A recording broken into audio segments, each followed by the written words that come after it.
ကျသမတယောက်က American စစ်သားတယောက်ကိုကြောက်တုံးတုံးပေးပြီးအမျိုးသမီးအရာရှိကိုပြစ်ခိုင်းတယ်။မပြည့်ရင်တတ်မယ်လို့ချင်းချောက်ကြတယ်။အဲဒါကြောင့်စစ်သားကသူမကိုကြောက်တုံးပြစ်လိုက်ရတယ်။အဲ့ဒီနောက်တခြားသူတွေပါကြောက်တုံးတွေဆက်တိုက်ပြစ်လာကြတယ်။အဲ့ဒီအချိန်မှာပဲ American စစ်တပ်ရဲ့တိုက်ခိုက်ရေး helicopter တစ်စင်းရောက်လာတယ်။အကြမ်းဖက်သမားတွေအံ့အားသင့်ပြီးကြောက်လန့်သွားကြတယ်။ helicopter ကလက်နဲ့အားလုံးနဲ့ပြစ်ခတ်စတင်တယ်။ American စစ်သားတွေကကျိုးတွေတုံးပြီး helicopter ပေါ်မနီအမြန်ဆင်းလာကြတယ်။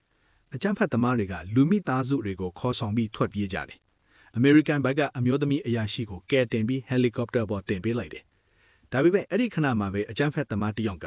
rocket launcher နဲ့ဖစ်ခတ်လိုက်ပြီးနီးစပ်ရာ helicopter တစ်စင်းချက်ချင်းပေါက်ကွဲသွားတယ်။ဒါကိုမြင်တော့ပိုင်လောက်ကကိုယ်တိုင်မထိမိအောင် helicopter ကိုဆုတ်ခွာလိုက်တယ်။အမျိုးသမီးအရာရှိကလူမိသားစုတွေကိုကယ်ဖို့ပြန်သွားခိုင်းပြီး all hit အမိန်ပြီးပြီမဲ့ပိုင်လောက်ကနားထောင်ဘူး။သူမကသူ့လူတွေတပ်ဖြတ်ခံရတာကိုမကြည့်မဖြစ်ကြည့်နေရတယ်။အချိန်မကြာခင်မှာပဲအမျိုးသမီးအရာရှိကို Afghanistan ကိုပြန်လည်ပို့လိုက်တယ်။သူမရဲ့ mission အသစ်ကလူမိသားစုတွေကိုထပ်မံကယ်တင်ဖို့ဖြစ်တယ်။သူမကအထူးစစ်စစ်ရေးအဖွဲ့တစ်ဖွဲ့စုစည်းပြီးလမ်းဘေးတစ်လျှောက်ထောင်ချောက်ချထားတယ်။အကြမ်းဖက်သမားတွေစီးလာတဲ့ရင်တန်းတစ်ခုကမြေမြုပ်မိုင်းပေါ်ကိုတက်သွားတယ်။ပေါက်ကွဲမှုဖြစ်ပြီးချင်းသူမက rocket တစ်လုံးပစ်လွှတ်လိုက်တယ်။နောက်ပိုင်းမှာလူမိသားစုတွေနဲ့လဲလှယ်ဖို့မျှော်လင့်ပြီးအဖိုးအိုတယောက်ကိုဖမ်းဆီးခဲ့ကြတယ်။ဒါပေမဲ့အကြမ်းဖက်သမားတွေကသူမအဖွဲ့ဝင်တယောက်ကိုတတ်တာကိုဓာတ်ရိုက်ထုတ်လွှင့်ပြသလိုက်တယ်။အမျိုးသမီးအရာရှိကစိတ်ကြေကွဲသွားပြီးလက်စားချေမယ်လို့သစ္စာပြုတယ်။သူမကသူတို့ရဲ့အချက်ပြသင်္ကေတကိုခြေရာခံပြီးအကြမ်းဖက်သမားတွေပုံခုန်နေတဲ့နေရာကိုရှာတွေ့သွားတယ်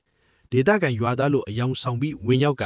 သူတို့ရဲ့လက်နဲ့၃ယောက်လဲမှာဘုံငွေထောင်ထားလိုက်တယ်။ဖောက်ခွဲခလုတ်ကိုနှိပ်လိုက်တဲ့အခါအကြီးအမယ်ပေါက်ကွဲပြီးအခြေစိုက်စခန်းတစ်ခုလုံးဖျက်ဆီးသွားတယ်။သူမရဲ့အထူးစက်ကအဖွဲ့ကအမြန်ဝင်ရောက်လာတယ်။နောက်ဆုံးမှာတော့သူမကလူမိသားစုတွေကိုကယ်တင်နိုင်ခဲ့ပြီးကြာဆုံးသွားတဲ့အဖွဲ့ဝင်အတွက်လက်စားချေကိုကိုယ်တိုင်ပြီးမြောက်အောင်လုပ်နိုင်ခဲ့တယ်